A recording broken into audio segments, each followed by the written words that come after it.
Anthony DiComo tweeting this earlier. The Mets have scored 23 runs in their last 8 innings. An astounding 22 of the last 48 Mets batters have scored.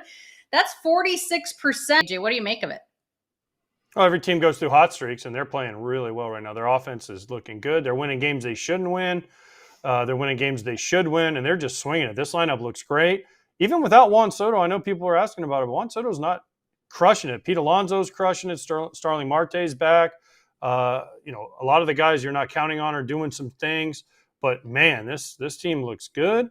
If they keep swinging it like this, it's going to be hard for them not to be number one in Alana's power rankings. Eric, this is a Mets team that is doing things that perhaps we thought wouldn't be possible because I didn't think their starting rotation was as good as it is. I know we're talking the Mets offense, but are we not giving the Mets rotation enough credit? No, we're definitely not. We're definitely not giving the offense enough credit. I mean, we're trying to right now with this tweet about 23 runs in 8 innings. Guess who's not doing this? Their $765 million man is just average. Like he's just, I think it's 122 OPS plus. So he's 22% above league average, but his OPS is 772. When he gets hot, the rest of his lineup is going to be looking unbelievable. But the starting rotation right now, every week we say it. How's it going to hold up? Well, now we're in about a year and 2 months now of the David Stearns era of this pitching staff not having that number one marquee name, and it's holding up quite fine. AJ, does that mean when Juan Soto gets things going, the Mets are just unstoppable, or do you think the rest of the lineup comes back to earth? If the rest of the lineup stays hot like this, but everyone, listen, the season is like this as a player, okay? You try to keep your lows as high as you can and your highs as high as you can. So you always want to be high like Scott, just kidding. But you want to be like this, okay? So you want to keep your lows as high as possible. And the thing is that I think, well, obviously Juan Soto is going to get it going. Now, they need Pete Alonso to keep swinging it because Juan Soto might not get pitches to hit if Pete Alonso doesn't stay hot. But I think that this lineup has sustainability. They've done it before. They did it for the second half last year. I think the pitching, as good as they've been, yes, I know they've been good, but I'm a little worried because they do use their bullpen more than almost any other team in baseball. They have to get a little more length from their starting pitching. They need Manaea back. I'm not counting on Montas to come back, but they need Manaea back. They need Senga to stay healthy. They need Peterson to keep throwing the way he's throwing, and they need some length because the bullpen eventually gets worn out, Kratz, as you've seen. Well, it also, to your point, AJ, and Kratz, I want you to talk about this. AJ Minter could miss significant time as the Mets mold their options. I mean, this is a guy that was pitching really well, a 1.64 ERA in 13 appearances. As AJ mentioned, they use their bullpen arms quite a bit. How do you think this impacts them? Huge. You can't take a dude out of the bullpen rotation that is a prime inning eater. He's not the left-on-left specialist like most teams have, like a lefty specialist, but it does take them down to essentially one guy in their bullpen, Danny Young, who throws left-handed. And you got to go through the gauntlet of the NL East that has some pretty good left-handed hitters, Schwarber, Harper, Olsen.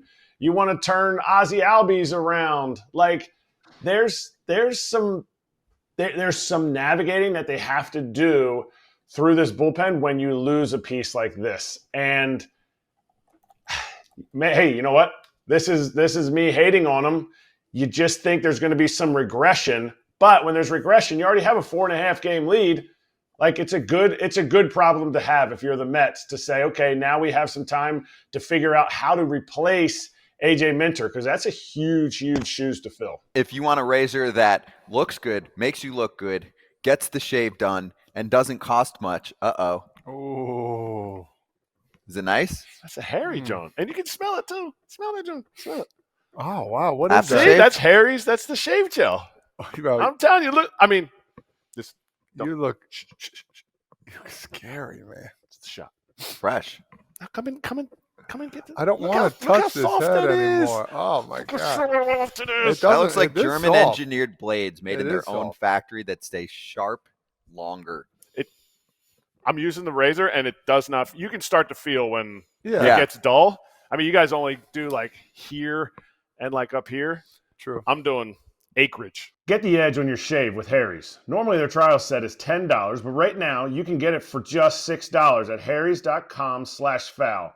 That's our exclusive link, harrys.com/foul, for a $6 trial set.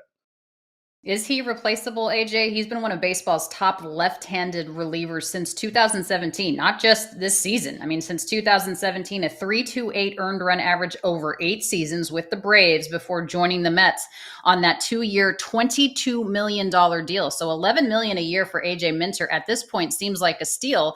But if he's hurt for the long term, I mean, that's a big void to fill. Oh, this is a huge blow, and especially being left-handed and throws 100 with like a 95-mile-an-hour cutter. This guy's not a fun at bat for a lefty, and in this division, like Kratz says, there's a ton of lefties that you have to run through in order to be able to win this division. And this is a big blow. Now, can the Mets recover from it? Yes. Hopefully he's not out for long, but it's still early in the year. There's people, they can make moves, whatever it is. So it's not like this happened in September where then you're going to the postseason, you're scrambling to find that lefty. David Stearns, the Mets have plenty of time to recover from this. Let's just hope he comes back, because he is a weapon, and he's fun to watch pitch too. He gets excited, he gets emotional, he pumps his fist.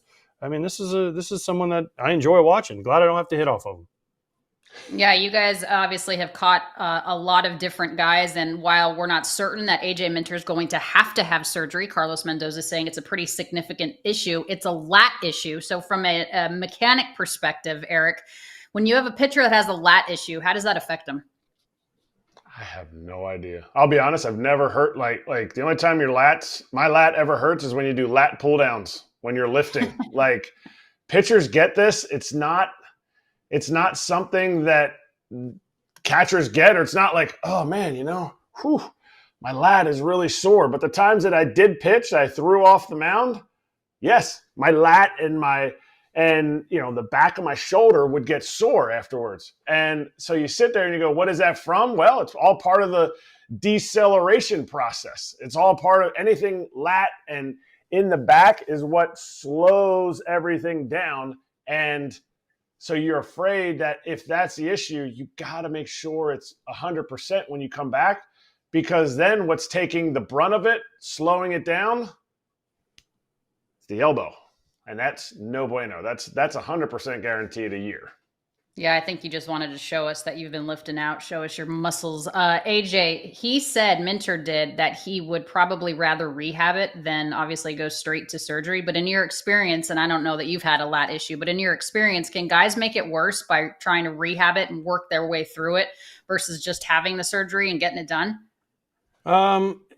I don't know this. I remember, listen, I played with Jake Peavy, who basically tore his lat off his bone back here. Like, it was a bad one. He was like the first guy I'd ever heard of doing this, and they had to reattach his lat, and he went on and pitched for a bunch more years. So I don't know what his surgery or what his significant injury and what significant time means. If he has surgery now and it gets him back before the end of the year, I would rather have him have surgery now. Now, if he rehabs and doesn't get better and then misses the rest of the year and some into next year, you should have done it earlier. But again, I don't know what the surgery could possibly be. Is he done for the year if he automatically has surgery? I don't know. If he rehabs it for 2 months and then still misses the year and is ready for spring training, is that fine? Sure. But whatever it is, the Mets just don't want him to be out for the entire year, and have him, if he is out for the entire year, have him ready for spring training next year. What's the next man in mentality? Who do you think this is? Is it from within, Eric? Or do you think they, as AJ was alluding to earlier, you go out and get somebody now? I mean, David Stearns would just say, whoever I can claim off the DFA list. Like, that's what he did in Milwaukee. That's what he's done. Not essentially done in New York, but you're not going to go and get anybody. So it's really within. Who is it? Budo has to step up. Ryan Stanek has to step up. I'm trying to see who else here. Reed Garrett and Max Kranick are unbelievable. They've been lights out. Like, we're talking like a whip of nothing. ERA plus of 2.52. Brazoban's been stepping up. To me, they already have the guys in the main spots in the game, deep in the game. They're going to have the other guys. Stanek, to me, is the guy. If I'm listing all those people out, Stanek's the guy who has done it before. He's opened a ton for the Rays, but he also has pitched late innings, closed out games. to me, he's got to step up. And I think with his veteran experience, that's the guy. That's why you get veteran guys to fill out your bullpen. A guy that can do a lot of different things. The Mets are off to their best 30-game start, guys, to start a season since 2006. We'll have to see what happens in terms of this Minter situation. Hey, everybody. Be sure to like and subscribe for more content. We're back here every weekday, all year long, so do not miss an episode. The videos are coming in all day. Here's another video you might enjoy. Baseball the way it should be covered.